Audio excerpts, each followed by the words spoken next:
नमस्कार, बहुत स्वागत है आपका। आप देख रहे हैं भाग्य चक्र और मैं हूं आपके साथ शैलेंद्र पांडे। शनि की 7.5 और ढैया के नाम से कोई भी डर जाता है, कोई भी घबरा जाता है और लोगों को लगता है कि शनि की 7.5 शुरू हो गई, शनि की ढैया शुरू हो गई, ये अब केवल जीवन में बुरा करेगी।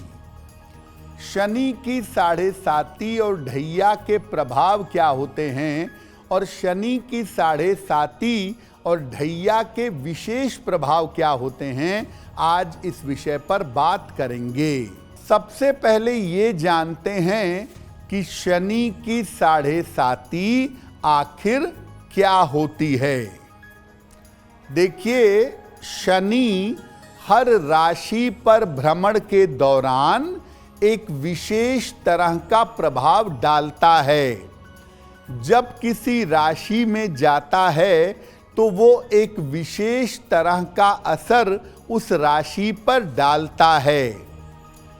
जब ये प्रभाव किसी राशि के ऊपर शनि की विशेष स्थिति के कारण पड़ता है तो इसे 7.5 कहते हैं। शनि लगातार 7.5 साल तक अगर एक राशि पर असर डालेगा तो हम इसको 7.5 कहेंगे। शनि जब भी किसी राशि से 12वें रहता है, उसी राशि में रहता है या उस राशि से दूसरे भाव में रहता है तो उस राशि पर 7.5 चलने लगती है। अब शनि एक राशि पर लगभग 2.5 वर्ष तक रहता है और एक साथ 3 बार किसी राशि को प्रभावित करता है। 2.5 सालों का ये 3 चरण, पहले 2.5 साल 12वें रहा, फिर 2.5 साल उस राशि में रहा, फिर 2.5 साल दूसरे भाव में रहा। ये 2.5 साल का चरण 7.5 साल हो जाता है और इसको हम 7.5 कहते हैं। यानी शनि अगर लगातार 7.5 साल तक आपके जीवन को प्रभावित करने लगे बैक टू बैक, तो इस स्थिति को हम 7.5 कहते हैं। तो 7.5 क्या होती है ये आपने समझ लिया। अब शनि की ढैया क्या होती है ये भी समझिए। जब शनि अलग अलग राशियों पर भ्रमण करता है, अलग अलग राशियों पर जाता है, किसी राशि से चतुर्थ भाव में जाता है, 4th हाउस में जाता है या अष्टम भाव में जाता है तो इसको शनि की ढैया कहा जाता है। ये शनि के राशि पर भ्रमण के एक चैप्टर में ही रहता है, एक पार्ट में ही रहता है, यानी कि केवल 2.5 साल रहता है। इसलिए अगर शनि आपकी राशि से चतुर्थ है या अष्टम है तो ये 2.5 साल तक आपके ऊपर प्रभाव डालेगा, इसीलिए इसको ढैया कहा जाता है। वैसे तो ऐसा मानते नहीं हैं लोग, लेकिन जब आपकी राशि से सप्तम भाव में शनि जाता है तब भी ढैया जैसी स्थिति बन जाती है, क्योंकि वहां से वो राशि को पूर्ण रूप से प्रभावित कर देता है। अब ये जानते हैं कि 7.5 अगर आपके ऊपर चल रही है या आपके ऊपर ढैया चल रही है तो सामान्य रूप से इसका जीवन पर कैसा प्रभाव पड़ता है।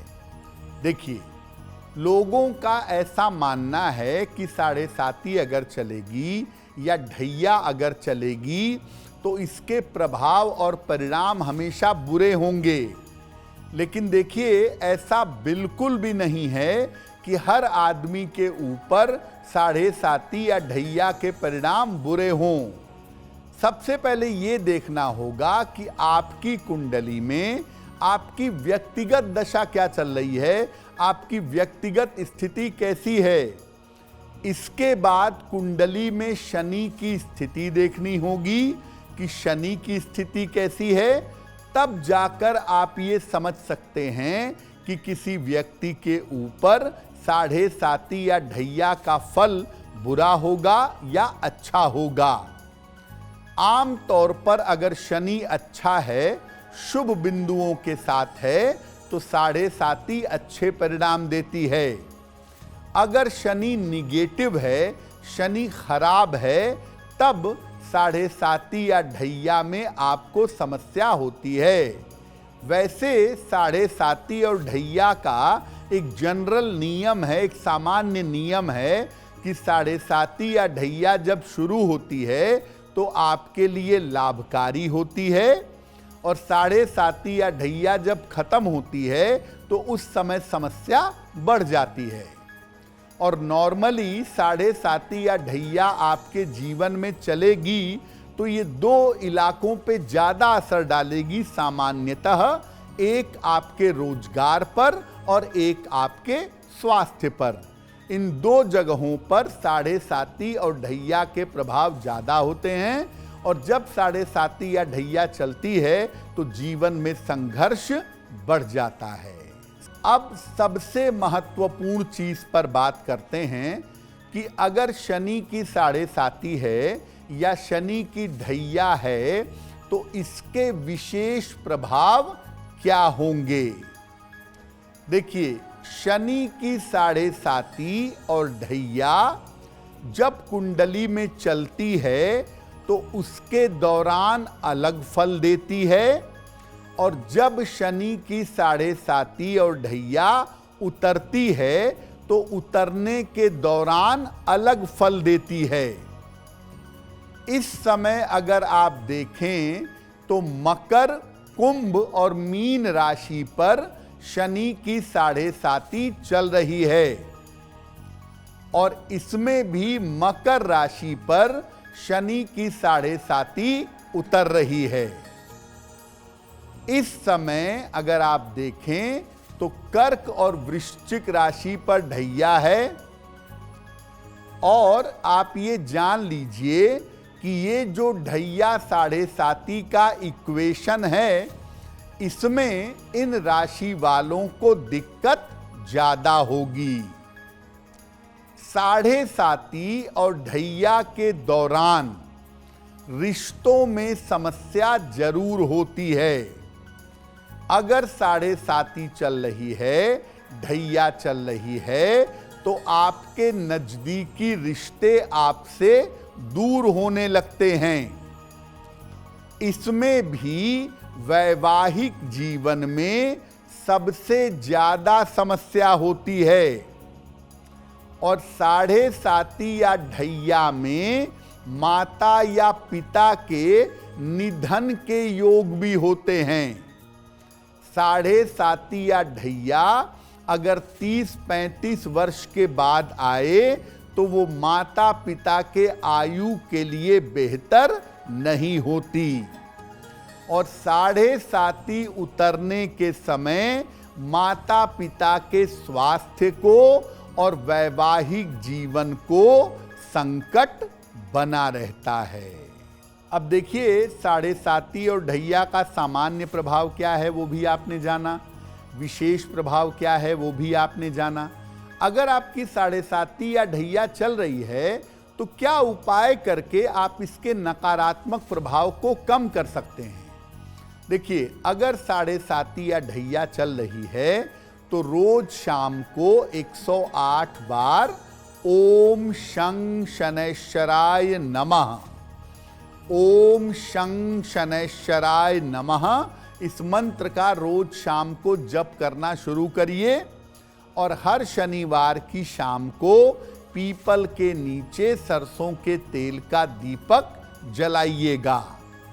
अगर आपकी 7.5 या ढैया उतर रही है, जैसे इस समय मकर राशि वालों की 7.5 उतर रही है, कर्क और वृश्चिक वालों की ढैया उतर रही है और वो उनको ज़्यादा परेशान कर रही है, तो अगर 7.5 या ढैया में परेशानी ज़्यादा हो तो रोज शाम को दशरथ कृत शनि स्तोत्र, दशरथ कृत शनि स्तोत्र, इसका अगर आप पाठ कर लें तो शनि की 7.5 या ढैया कितनी भी नकारात्मक क्यों ना हो, आप उसके प्रभाव से बच जाएंगे।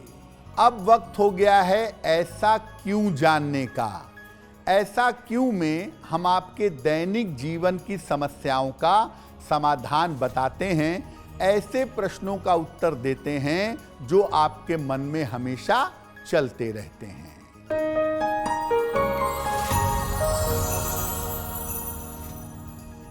लोगों का ऐसा मानना है कि घर में शनि की पूजा नहीं करनी चाहिए, घर में शनि का मंत्र मत पढ़ो, घर में शनि चालीसा मत पढ़ो, ऐसा करना उचित नहीं होता है। ऐसा क्यों? देखिए, बहुत सारे लोग ऐसा कहते हैं कि शनि की पूजा घर में करने से नुकसान होता है, जबकि शनि की पूजा आप अपने घर में अपने पूजा स्थान पर बैठकर कर सकते हैं, उसमें किसी भी तरह का कोई नुकसान नहीं है। आप अपने घर में पूजा स्थान पर या कहीं भी बैठ करके शनि मंत्र का जप कर सकते हैं, शनि चालीसा पढ़ सकते हैं।